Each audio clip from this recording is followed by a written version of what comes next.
Selamat siang nih mas-mas sekalian. Boleh mungkin dari Mas Dias dulu. Untuk diri saya sih gimana ya, soal pasangan saya udah rusak kepercayaan sama dia. Rusak kepercayaannya dari segi gimana? Kenapa bisa rusak? Apa penyebab? Tapi dia main itu sama temannya kah, atau ada nanam perasaan lain ke cowok itu? Kemungkinan dia Masuk dari mana? sering. Nah itu dilakukannya kayak udah berkali-kali gitu. Terus kalau dari Mas sendiri, Mas maunya gimana sama Mas? Apa masih punya harapan?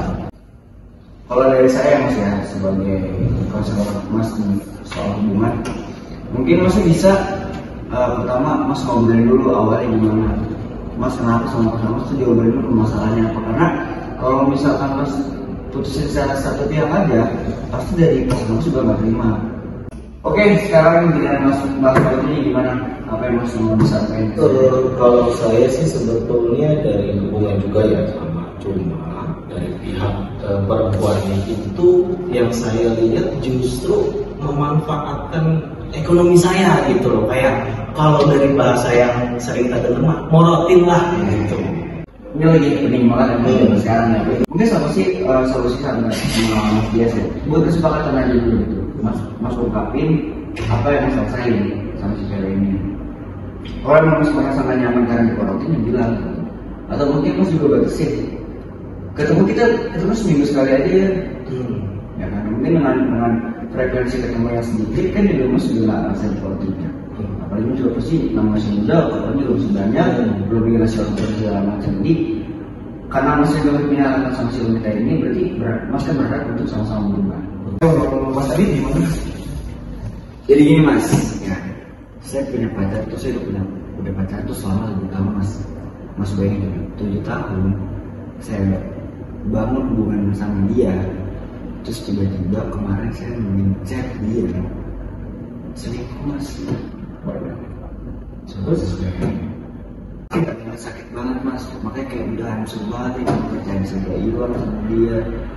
Rencana tuh tahun depan saya nikah loh sama dia, tapi saya malah diselingkuhin gitu. Itu mesti yang sedih banget gitu. Saya juga bingung sih sekarang mau gimana, solusi juga sekarang gimana tuh. Dia emang benar-benar tuh ngancurin ekspektasi saya di tahun depan, karena udah semua rencana di tahun depan tuh mau nikah di tempat ini segala macem, udah proper banget, tapi saya nggak bisa dihianatin gitu.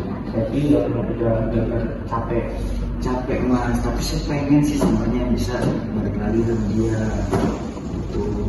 Tapi kalau dia nambah lagi Ya itu sih mungkin udah konsekuensi ya. Yang penting sih saya pengen tetap balik sama dia berubah gitu buat saya. Itu Mas. Oke, dari Mas Adit bisa disampaikan. Karena saya nggak kuat nih Mas. Oh, baik. Aku kuat ceritanya dulu. Masalah gini Mas. Saya tuh berhubungan sama pacar saya tuh udah 7 tahun Mas. Bayangin itu 7 tahun. 7 tahun saya sampai ini hubungan saya sama dia. Terus tiba-tiba kemarin saya ngeliat chat dia selingkuh Mas. Sama pilot. Wah, Gitu loh. Emang pacar saya pramugari. Terus dia selingkuh sama pilot Mas. Mas bayangin itu kita pas itu hati saya Mas. Saya nggak ngerti lagi sama dia gimana. terus dari Mas Aditnya maunya gimana? Mau diudahkan kah atau? Ya kalau saya sih karena emang udah 7 tahun juga sayang banget ya. Saya sih berharapnya sih dia bisa berubah Mas buat saya. Karena di tahun depan tuh saya pengen nikah sama dia, udah rencanain juga. Gitu Mas. Kalau sebetulnya kalau berharap dia berubah karena seseorang, apalagi karena kita gitu kan, berharap dia berubah deh karena gue gitu, itu memang kesempatannya ada tapi sangat kecil. Motivasi internalnya, kalau dari motivasi eksternal hal seperti itu sangat jarang, langka. Jadinya mungkin baiknya adalah ya mari sama-sama yang melupakan juga bukan masnya, tapi mantan mas itu juga melupakan 7 tahun bersama. Ya mari sama-sama melupakan, lalu mari sama-sama melihat jalan yang baru lagi. Oke, kalau dari Mas Dias itu ada yang mau disampaikan, diceritakan? Jadi cewek saya ini suka forwarding gitu Mas, monotin ekonominya. Iya. Hmm. Nah, jadi itu kan ya gimana ya? Itu kan hasil kerja keras saya juga. Ya. Saya kayak gimana ya? Kayak Capek ya karena sikapnya yang materialistik seperti itu ya.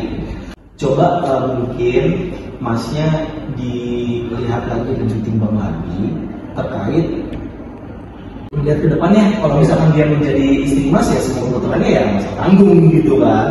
Kalau misalkan ternyata di saat ini yang dia minta adalah kebutuhan yang primer, justru ya itu bukan menjadi tolak ukur dia dikatakan materi matre gitu ya. Nah mungkin mas timbang kembali apa sih yang dia minta, apa sih yang dia butuhkan gitu, apakah bisa disebut matre atau tidak, mungkin seperti itu ya mas ya.